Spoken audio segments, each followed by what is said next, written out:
Hi friends, share বাজার রহস্য চ্যানেলে আপনাদের স্বাগত। আশা করি আপনারা ভালো আছেন এবং সুস্থ আছেন। ফ্রেন্ডস, গতকালের ভিডিওটা আমার আশার তুলনায় কিন্তু ভালো রেসপন্স পেয়েছি। কারণ সবাই যে মন দিয়ে জিনিসটাকে দেখার চেষ্টা করছে সেটাই কিন্তু অনেক। তাই আজকের ভিডিওতে কালকের ভিডিওর পরবর্তী ক্ষেত্রে কিছু কিছু টপিক নিয়ে আমরা এবং কিছু শেয়ারকে নিয়ে আজকে চর্চা করব এবং তাদের ভবিষ্যৎ টার্গেট আমরা কিভাবে নির্ধারণ করতে পারি সেটা নিয়ে চর্চা করব। তার আগে আগামী সপ্তাহে যে যে জিনিসগুলো মার্কেটে প্রভাব ফেলবে তার মধ্যে প্রথম সেটা হচ্ছে শুক্রবারের বাজার শেষ হওয়ার পরে জিডিপির যে গ্রোথ এসছে সেই গ্রোথ কিন্তু মার্কেট ফ্যাক্টর ইন করবে সোমবার দিন আর্লি আওয়ার্সে। ঠিক আছে, কারণ গ্রোথ যথেষ্ট ভালো এসছে, সুতরাং সেটাকে মার্কেট কিভাবে ট্রেন্ড তৈরি করে সেটা দেখার ব্যাপার। দ্বিতীয়ত, যেটা নিয়ে সবচেয়ে বেশি চর্চায় ছিল এতদিন, আরবিআই মনিটারি পলিসি কমিটির যে মিটিং সেইটা শুরু হচ্ছে 4 তারিখে। 4, 5, 6 তারিখে অ্যাকচুয়ালি মনিটারি পলিসি তার সিদ্ধান্ত ঘোষণা করবে। মানে 99% চান্স হচ্ছে 0.25 বেসিস পার্সেন্ট রেট কাট হবে। বেশি হলে অবাক হওয়ার কিছু নেই। দ্বিতীয় যেটা থাকবে সেটা হচ্ছে সারা মাস চলে গেল, অর্থাৎ পুরো মে মাসে সমস্ত company auto sales number release করবে, সেগুলোকে মার্কেট তার মতো করে রিয়াক্ট করবে। F2 অ্যাক্টিভিটি অর্থাৎ ফরেন ইনস্টিটিউশন, তাদের কিন্তু কোনো মানে সাস্টেনেবল পারফরমেন্স ছিল না। কোনো কোনো দিন তারা বড় বাইও করেছে, আবার কোনো কোনো দিন বড় সেলও করেছে। আগামী দিনে এই জিডিপি, আরবিআই মনিটারি পলিসি, এগুলোকে কেন্দ্র করে তাদের সিদ্ধান্ত চেঞ্জ হয় কিনা সেটা দেখতে হবে। টেকনিক্যালি মার্কেট 25,000-এর কাছে গিয়ে বারবার ধরে ঘুরে আসছে এবং ব্যাংক নিফটি কিন্তু মানে সবচেয়ে উপরের লেভেলে, মিন্স উইকলি ভিত্তিতে যদি দেখা যায় যে ব্যাংক নিফটি উইকলি ভিত্তিতে সবচেয়ে হাইয়েস্ট লেভেলে ক্লোজিং দিয়েছে। ক্লিয়ার?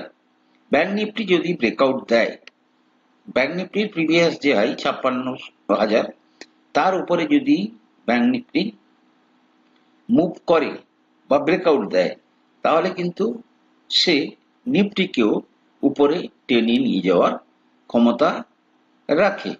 সুতরাং টেকনিক্যালি দেখার যে ব্যাংক নিফটি 56,000 লেভেল ভেঙে উপরের দিকে যাওয়ার সম্ভাবনা কিন্তু অত্যন্ত প্রবল। কারণ রেট কাটে সবচেয়ে বেশি বেনিফিশিয়ারি হবে banking sector.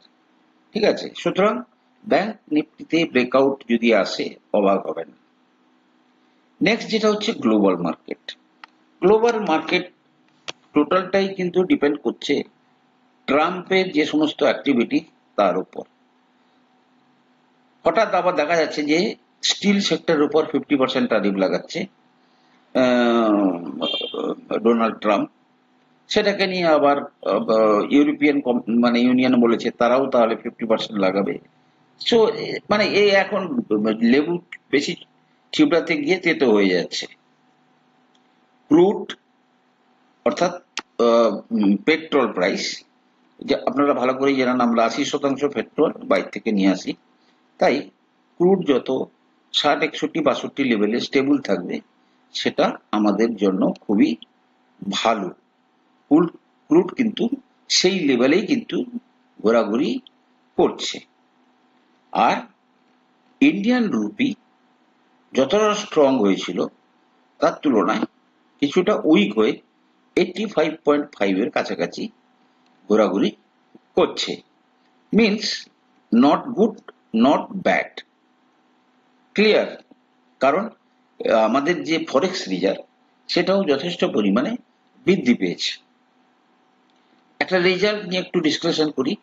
Titagarh rail system আপনি যদি দেখেন রেজাল্ট কিন্তু সেভাবে কিন্তু ভালো আসেনি, মানে সমস্ত এই যে রেল সেক্টরকে কেন্দ্র করে সব জায়গাতে কিন্তু যদি দেখা যায় যে আহামরি কিছু যেভাবে ক্যাপেক্স সাইকেল চেঞ্জ হচ্ছিল সেই অনুযায়ী কিন্তু রেল সেক্টরের গ্রোথ কিন্তু এখনো পর্যন্ত দেখা যাচ্ছে না।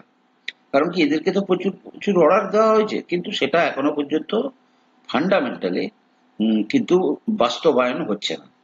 গত মার্চে যে সেলস ছিল 1052 কোটির, সেটা দাঁড়িয়েছে 1006, কিছুটা কম। আর ডিসেম্বরে ছিল 902, সেটা কিছুটা বেড়ে হয়েছে 1006।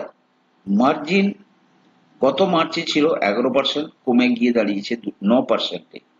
আর ডিসেম্বরে যে মার্জিন ছিল 10%, সেটা কমে দাঁড়িয়েছে 9%। মার্জিন পয়েন্ট অফ ভিউতে কমছে।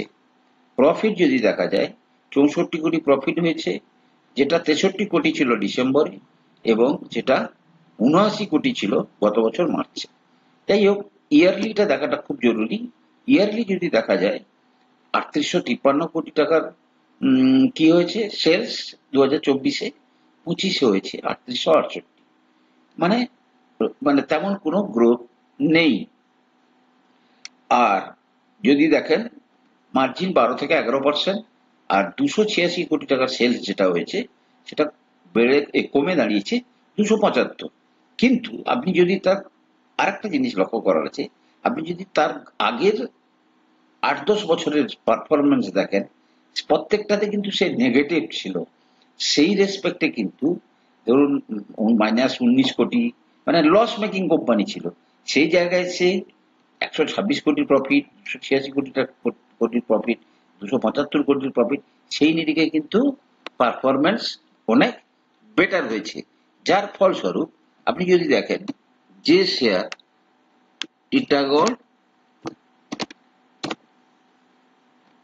টিটাগড় রেল সিস্টেম, যে শেয়ার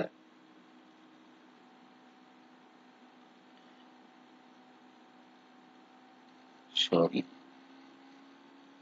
চারটা আসছে না, টিটাগড় রেল সিস্টেম,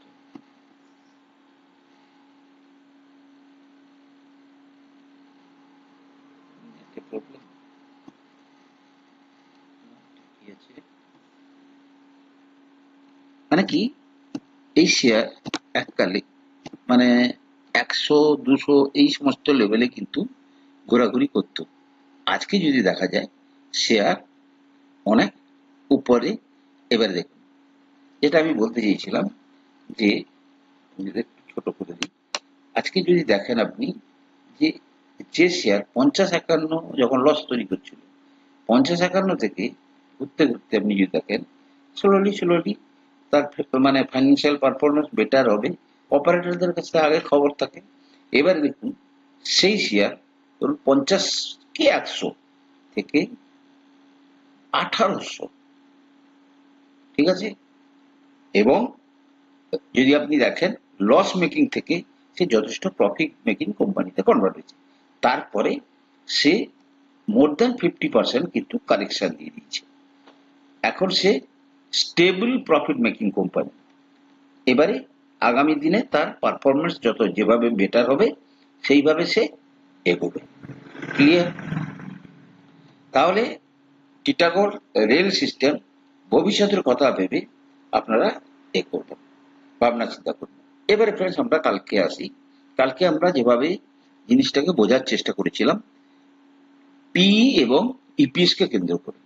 এই প্রসঙ্গে একটা কথা বলে রাখি, আমি যে ইপিএস সাইকেল যেটা বলছিলাম মানে আর্নিং সাইকেল, ফ্রেন্ডস যখন আর্নিং সাইকেল বেশি হবে তখন মানে আর্নিং সাইকেল যখন গুড, তখন কিন্তু অপারেটররা পিই কে মানে তার যেভাবে বাড়া উচিত তার তুলনায় অনেক বেশি উপরে নিয়ে চলে যাবে। এবং ওই সেম একই কি কারণে না, রিটেল নিবেশক যখন উপরের দিকে যায় তখনই কেনার প্রবণতা থাকে। আপনি 1800 টাকার জিনিস 2800 টাকা হয়ে গেছে, তখনও কিন্তু রিটেল নিবেশক কিনছে, সেই সুযোগটা তারা নেয় এবং ওই যে এক্সট্রিম এন্ডে গিয়ে পিটাকে এমন ভাবে শুট করে দেবে যে পি সাস্টেনেবল নয়, সেটা কিন্তু আবার 1 মাসের মধ্যে নিচে নামিয়ে নিয়ে চলে আসবে। একইভাবে যখন আর্নিং সাইকেল ব্যাড, তার যতটা কমা উচিত সে কি করে, পি কে তার তুলনায় আরো বেশি নিচে নিয়ে চলে যাওয়ার চেষ্টা করে। মানে কি, দুটো এক্সট্রিমে তারা কিন্তু প্যানিক ক্রিয়েট করার চেষ্টা করে। এবার ফ্রেন্ডস, যেভাবে আমরা কালকে মানে বলেছিলাম stable business, emerging business, EPS এর ক্ষেত্রেও একই, stable business, emerging business, P এর ক্ষেত্রে স্টেবল বিজনেস, এমার্জিং বিজনেস। এবারে দেখুন দুটো শেয়ারের মধ্যে একটা শেয়ারের যে ম্যানেজমেন্ট, দুটো কিন্তু আমরা চর্চা করেছি, কিন্তু আজকে একটু অন্যভাবে চর্চা করবো। কিভাবে? প্রাজ ইন্ডাস্ট্রি এর ম্যানেজমেন্ট বলছে এবারে কিন্তু তার রেজাল্ট ভালো আসেনি, ক্লিয়ার? এবারে কিন্তু ম্যানেজমেন্ট বলছে কি, যে আগামী 5 বছর আমাদের যে রেভিনিউ আমরা 3 গুণ বাড়াবো। মিনস যদি আমি প্রাজ ইন্ডাস্ট্রি এর এটা দেখি, রেভিনিউটা দেখি, প্রাজ ইন্ডাস্ট্রির রেভিনিউ কত, ধরুন 3200, এবং বলছে এটাকে কত করবে, 3 গুণ 5 বছরে, তার মানে প্রায় 10,000 কোটি টাকার কাছাকাছি। এবং প্রফিট কি করবে, কত, 5 গুণ বৃদ্ধি করবে, মানে প্রায় 1000 কোটি টাকার কাছাকাছি, ক্লিয়ার? তাহলে 1000 কোটি টাকার যদি তার প্রফিট হয়, সেক্ষেত্রে বর্তমান 12 যে ইপিএস আর্নিং পার শেয়ার, সেটাও তেমনি ভাবে 55-56 কাছাকাছি চলে যাবে। এবং যদি 55-56 চলে যায়, এখন কি আছে, যদি আপনি পি সাইকেল দেখেন, যে পি সাইকেলে প্রাজ ইন্ডাস্ট্রি লোয়ার লেভেলে আছে, একদম পুরো লোয়ার লেভেলের কাছাকাছি আছে। হাই লেভেল ধরুন, সে আমি ওই হাইটাও যদি ধরি 55 থেকে সে নিচে চলে এসেছিল 37-38, এখন সে আছে 41-42 কাছাকাছি, কি 43-44। নাও 44 পি এবং যদি 55 ইপিএস হয়ে যায়, 44 পি আমি যদি ধরে রাখি যে 44 পি আর ইপিএস যদি 55 হয়ে যায়, দেন অলসো শেয়ার প্রাইস কোথায় যাবে, 55 ইন্টু 44 ইকুয়াল টু 2420। এবারে আমি যদি ভ্যালুয়েশনটাকে আর একটু হাই করি, তখন কি হতে পারে, তখন হতে পারে আমি 55 এটাকে ঠিক রাখলাম, সরি ক্যান্সেল করে দিই, ক্যান্সেল, 55 ইপিএসটাকে কনস্ট্যান্ট রাখলাম, দিয়ে আমি পিটাকে বাড়িয়ে কত করলাম, 54-55 60, তখন কোথায় যেতে পারে শেয়ার প্রাইস, 3300। এবারে কোনো কারণে দেখা গেল ইপিএস অত বাড়লো না, কিন্তু যদি আমি মিনিমামও ভাবি যে 40 ইপিএস আসবে, একটা শেয়ারের রোজগার কত হবে, 40 টাকা, আর মিনিমাম যদি ধরি কত, 42 পি, তাহলে কত হতে পারে, 1680। মিনস এখান থেকেও শেয়ার 4 গুণ বাড়ছে। আমি লোয়ার লেভেলের, মানে আমি লোয়ার ইপিএস এবং লোয়ার পি দেখেছি, আর lower EPS with higher P, সেক্ষেত্রে কত হচ্ছে, 40 ইন্টু আমি ধরলাম 55 পি পর্যন্ত সে নিয়ে যাবে 2200। সুতরাং 1600 থেকে 3200 রেঞ্জে এই শেয়ারের মুভমেন্ট হওয়ার probability is very very high. প্রবলেমটা কোথায় হচ্ছে যে এই ধরনের জিনিস, দেখুন ম্যানেজমেন্ট যাই বলুন না কেন, যদি আপনি প্রাজ ইন্ডাস্ট্রিজের ব্যালেন্স শিট বা সবকিছুই দেখেন, অত্যন্ত স্টেবল কোম্পানি, ইথানল প্রোডাকশনের জন্য এরা নাম্বার 1, প্লাস গ্রিন এনার্জির উপরে এদের বিশাল বড় দখল আছে, ক্লিয়ার? তাহলে এবং তাদের কিন্তু যে রিজার্ভ ভালো আছে, যে কোনো বিজনেস এক্সপানশনের জন্য 500 কোটি টাকা তারা আরামসে বের করতে পারবে এবং প্রচুর ক্যাপেক্সও করছে। সুতরাং সেই নিরিখে আগামী 5 বছরের কথা ভেবে এই যে লেভেল বর্তমানে প্রাজ ইন্ডাস্ট্রিজ, তাহলে এই প্রাজ ইন্ডাস্ট্রিজের যে আমি কিন্তু দেখুন নাথিং ইজ মানে কোনো কিছুই কিন্তু শিওর না, আপনারা বুঝতে পারবেন যখন মানে যখন আরো 5টা বছর আপনি অতিবাহিত করবেন, তারপরে কিন্তু আপনি জিনিসগুলো রিয়ালাইজ করবেন। এবারে দেখুন তাহলে এখন সে এক আর্নিং ফল করে গেছে। আর্নিং ফল করে গেছে কিভাবে বললাম, ইপিএস 15 টাকা 42 থেকে কমে গেছে 11 টাকা 91, ক্লিয়ার? তাহলে এর এর নিচে আর যাওয়ার সম্ভাবনা নেই, কারণ কমেন্ট্রি যেভাবে আসছে যে আমাদের বিজনেস ইমপ্রুভ হচ্ছে আগামী বছর থেকে, এবং এটাও একটা কোম্পানির ইন্টারনাল স্ট্র্যাটেজি। কারণ কি, একটা কোম্পানিতে যে সমস্ত বড় বড় ইনভেস্টররা থাকে তারা কিন্তু সমস্ত খবরাখবর ওয়েল ইন অ্যাডভান্স পেয়ে যায়।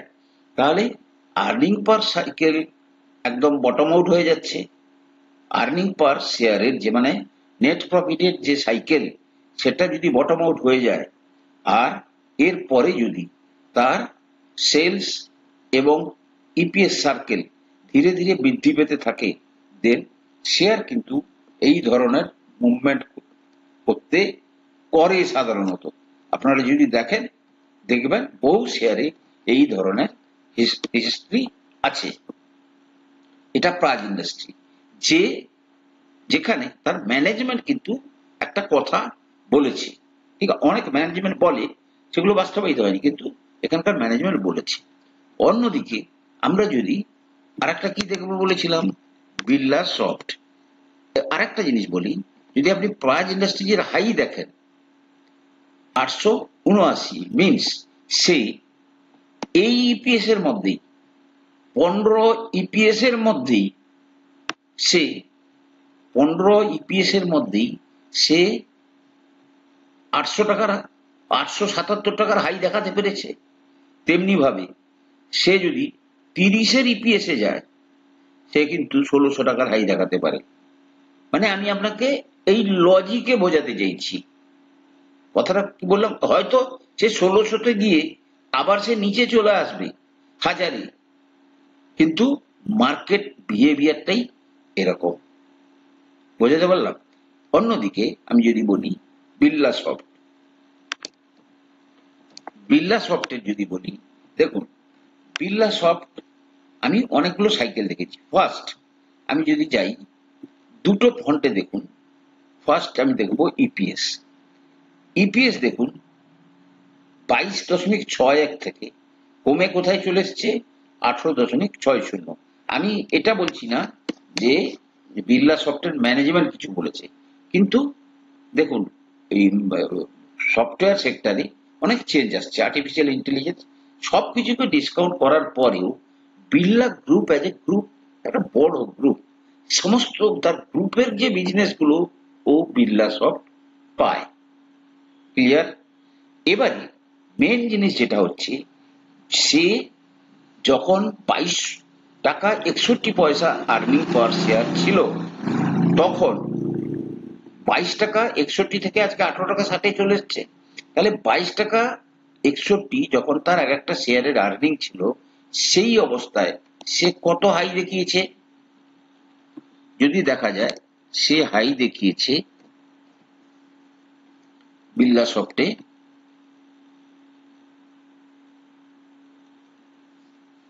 দেখুন সে হাই দেখিয়েছে একইভাবে 850 এবং এই রেঞ্জের মধ্যেই মিনস আমি যদি লোয়ার রেঞ্জও ধরি 22 টাকা 61 থেকে 18 টাকা 60 রেঞ্জে সে কি করলো না এই 4 টাকার ডিফারেন্সে সে কিন্তু শেয়ার প্রাইসকে 50% ফল করে দিল। 50% কি প্রায় 60% ফল করে দিয়েছে। মানে আমি শেয়ার প্রাইসের যে মুভমেন্টটা কেমন হয় সেটা বোঝানোর চেষ্টা করছি। এবারে এই যে মুভমেন্টে যদি আপনি পিই ভ্যারিয়েশন দেখেন, পিটা কিভাবে মুভ করেছে, পিটা দেখুন, মানে ভ্যালুয়েশন যেটা, ভ্যালুয়েশন যদি দেখেন, দেখুন আপনি প্রায় 58 ভ্যারিয়েশন থেকে 58 পিই থেকে সে 20 কাছাকাছি চলে এসছে, 1/3। সো এদের যে প্যাটার্ন, মানে শেয়ারের যে মুভমেন্টের প্যাটার্নটা আপনাকে বুঝতে হবে। মিনস যদি বিড়লা সফট আগামী দিনে 50-60 পির কাছাকাছি চলে যায়, দেন ইউ এক্সিট। তখন ডেফিনেটলি তার ইপিএসও বেশি হবে।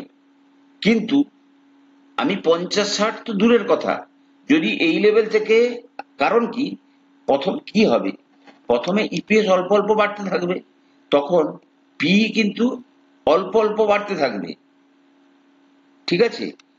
40-এর পরে যে 60 জিনিসটা কিন্তু আপনাদের কন্ট্রোলের বাইরে চলে যাবে। এই জিনিসটা আপনারা কিন্তু কন্ট্রোল করতে পারবেন না। এই দেখেছেন কতটুকু টাইমের মধ্যে সে গিয়ে আবার নিচে চলে এসছে।